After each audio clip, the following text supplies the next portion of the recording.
गंगा माई के ऊँची है नारड़िया देख तो बड़ा डर लागे हे। गंगा मैया ताही पर कोसी लाजे बैठेली नैना से नीर धरे। ए गंगा मैया ताही पर कोसी लाजे बैठेली नैना से नीर धरे। जाहू जाहू कौशिला अपना घरे जाहू अव रो में घरे जाहू है। ए कौशिला कवन संकट तोहरा पड़ले नैना से नीर धरे। ए कौशिला कवन संकट तोहरा पड़ले नैना से नीर धरे।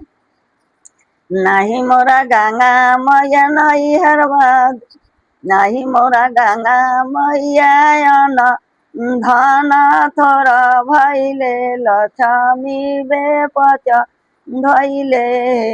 गंगा मैया को किए संकट हमारा पड़ले नैना से नीर धरे। ए गंगा मैया को किए संकट हमारा पड़ले नैना से नीर धरे। जाहू जाहू कौशिला अपना घरे जाहू अवरो में घरे जाहू है। ए कौशिला तोड़ा दहिए जलम लिहे भगवान अयोध्या के राजमणि। ए कौशिला तोड़ा दहिए जलम लिहे भगवान अयोध्या के राजमणि। जब मोरा गंगा मैया राम जलम लिहे भगवान लिहे। ए गंगा मैया सोनवे बनैब चारो घाट रूपे के सिरिया लागल। ए गंगा मैया सोनवे बनैब चारो घाट रूपे के सिरिया लागल।